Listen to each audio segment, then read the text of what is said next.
নমস্কার বন্ধুরা, শুভ সন্ধ্যা। আজ আমি একটা এই দেখুন সুন্দর একটা ছোট আমাদের বাগানের লাউয়ের রেসিপি নিয়ে চলে এসেছি। এটা আমি পায়েস বানাবো, খুব সুন্দর কচি লাউ দেখে নাও। আর আজ একটু গুড় দিয়ে বানাবো। এই গুড় নিয়ে নিয়েছি, আর একটু এতে চালের গুঁড়ি দিতে হয়, আতপ চালের গুঁড়ি, না হলে লাউটা ঠিক ঘনত্ব আসে না। ওই জন্য একে একটু আতপ চালটাকে একটু ধুয়ে গুঁড়ো করে নেব, তারপর এই পায়েসের মধ্যে দেবো। গোটা চাল দেবো না, একে একটু গুঁড়ো করে নেবো। এই দেখুন গোবিন্দভোগ চাল নিয়ে নিয়েছি। এই দেখুন প্রথমে একে ধুয়ে নিচ্ছি, নাহলে কেটে একে ধুতে নেই, প্রথমেই একে ধুয়ে নিতে হয়।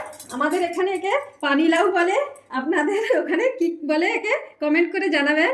আমরা একে চলতি আমাদের ভাষায়, এমনি গ্রামের ভাষায় পানি লাউ বলি।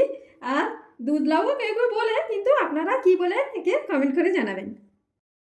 এই দেখুন লাউটাকে আমি এখন কেটে নিচ্ছি একটা প্লেটের উপরে, তারপর পায়েস বানাবো। এই দেখুন আতপ চালটা ধুয়ে 2-3 বার ধুয়ে জল ঝরিয়ে এই এতে 1 লিটারে গুঁড়ো করে নিচ্ছি। আর এখানে আমি দুধ বসিয়ে দিয়েছি 1 লিটার মতো। এবারে এইটাকে আমি গরম করে নেব। যখন ফুটতে শুরু করবে তখনই এই আতপ চালটা আমি ওর মধ্যে দিয়ে দেবো।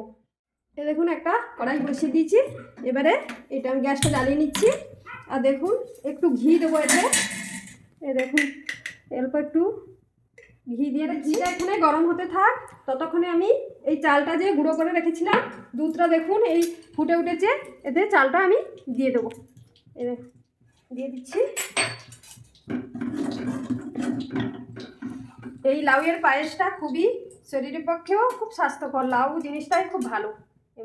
এই দিয়ে দিচ্ছি 2টো এলাচ আর একটা তেজপাতা মেখে নিয়েছি। এবারে দিয়ে দেবো একটা ঘিয়ের মধ্যে। আর এই যে কাজু আর কিশমিশ আমি দিয়ে দিচ্ছি কিছুটা, এই দেখুন দিয়ে দিচ্ছি। এবারে এটা একটু ভেজে নেব। মাঝে মাঝে এটা হালকা হাতে এরকম নেড়ে নেবেন, যেন চালটা নিচে না লেগে যায়। আমাদের এখানে খুব ঠান্ডা পড়েছে, কোনো বছর এরকম ঠান্ডা পড়েনি, কিন্তু এবছর খুবই ঠান্ডা পড়েছে। আপনারা সাবধানে থাকবেন, সুস্থ থাকবেন।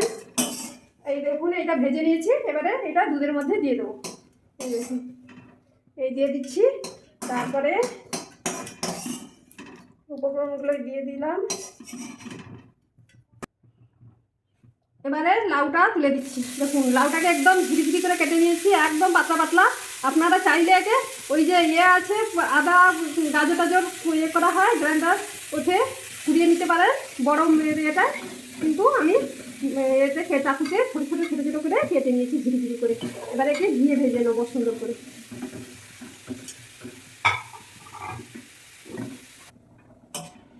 এই ঘিয়ে আমি ভেজে নিয়েছি লাউটা। এবারে এতে দিয়ে দিচ্ছি দেখুন দুধের মধ্যে। এই দেখুন আমার পায়েসটা হয়ে গেছে, কি সুন্দর ঘনত্বের হয়েছে। এবার এতে আমি গুড় দিয়ে দিচ্ছি, ললেন গুড়। এই দেখুন আপনারা আপনাদের স্বাদ মতো দিবেন, আর চাইলে চিনিও দিতে পারেন। আমি একটু শীতকাল তো খেজুরের গুড় পাওয়া যায়, এই জন্য একটু খেজুরের গুড় দিয়ে বানাচ্ছি, নাহলে চিনি দিলেও ভালো হবে। এই দেখুন মিষ্টিটা আপনারা আপনাদের পরিমাণ অনুযায়ী দেবেন। এই দেখুন 1 চিমটা লবণও দেবেন এতে। এই দেখুন বন্ধুরা আমার লাউয়ের পায়েস রেডি হয়ে গেছে। এবারে খেয়ে দেখছি কেমন হয়েছে। সুন্দর হয়েছে বন্ধুরা, খুব সুন্দর হয়েছে।